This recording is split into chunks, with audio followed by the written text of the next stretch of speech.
चित्र लेखन में ही हम लोग और किस चीज पर ध्यान देते हैं, तो वाक्य को व्यवस्थित करने के लिए वाक्य में विशेषण विशेष्य का प्रयोग करते हैं।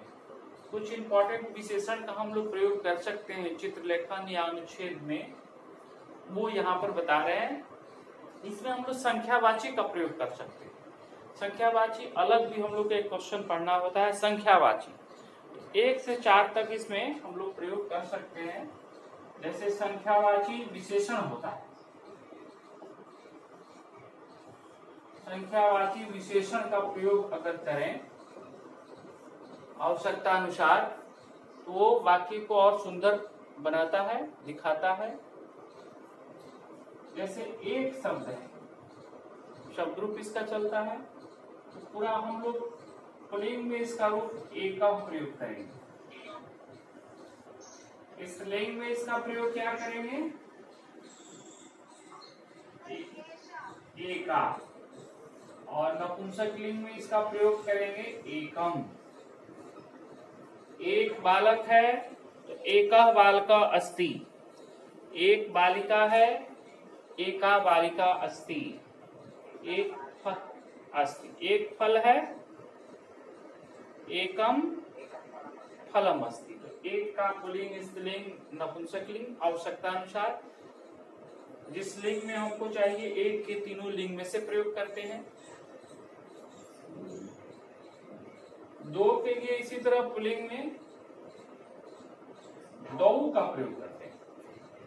अब जैसे हमको लिखना है कि यहाँ 2 बालक है, तो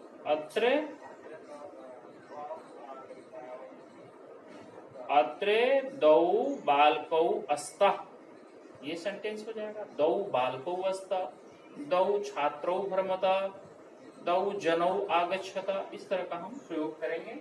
जब भी हम दौ प्रयोग करेंगे तो इसका विशेषण जो होगा, दौ है तो विशेष बालकौ जनौ छात्रों इत्यादि भी द्विवचन में ही होगा, दोनों में एक विभक्ति होता है। और क्रिया भी ध्यान रखेंगे कि द्विवचन में होगा, पठत अस्त खादत इत्यादि वहां पर द्विवचन में प्रयोग करें। कभी कभी वहां मिस्टेक हो जाता है। स्त्रीलिंग के लिए द्वे का प्रयोग करते हैं, द्वे बालिके अस्त, द्वे छात्रे अस्त, द्वे महिले भ्रमता, इस तरह का। और नपुंसकलिंग में क्या होता है? 2 का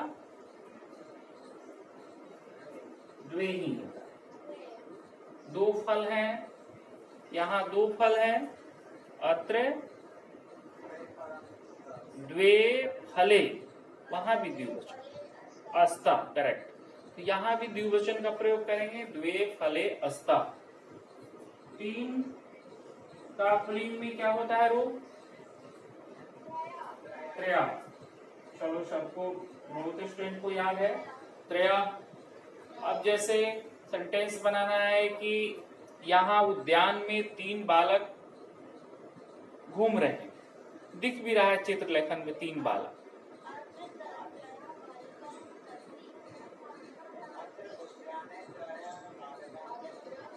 करेक्ट, हाँ सही है। अत्र उद्याने त्रयः बालका भ्रमन्ति या सन्ति। अत्र उद्याने मतलब यहाँ उद्यान में 3 बालक, त्रयः ये अपने आप बहुवचन हुआ, इसमें हमको बहुवचन करने का जरूरत नहीं है। 3, 2 एक वचन में, 2 द्विवचन में, और 2 से ऊपर बहुवचन ही होता है। 3 अपने आप बहुवचन, तो ये त्रयः बहुवचन हो गया। स्त्रीलिंग में इसका रूप तीसरा होता है। 3 बालिकाएं हैं, अत्र तीसरा बालिका शन, करेक्ट। 3 का नपुंसकलिंग में क्या होता है? त्रीणि, त्रीणि फलानि सन्ति, ठीक है, त्रीणि फलानि सन्ति होता है। त्रीणि चित्राणि सन्ति, त्रीणि गृहाणि सन्ति इत्यादि प्रयोग करेंगे। 4 को पुल्लिंग में क्या बोलते हैं? चत्वारः, चत्वारः, चत्वारः जनाः सन्ति, चत्वारः छात्राः पुस्तकालये पठन्ति, ऐसे हम प्रयोग कर सकते हैं। स्त्रीलिंग में 4 को क्या बोलते हैं? चतस्रा। चतस्रा बालिका सन्ति। और नपुंसकलिंग में चत्वारि। नपुंसकलिंग में क्या होता है?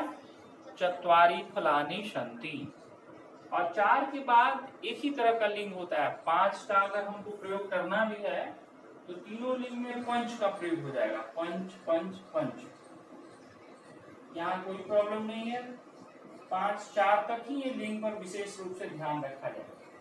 पंच षट सप्त इत्यादि तीनों लिंग में 10 छात्र हैं तो 10 छात्रा सन्ति, वहां कोई प्रॉब्लम नहीं है। इस तरह का 1 से 4 तक विशेष ध्यान रखते हैं।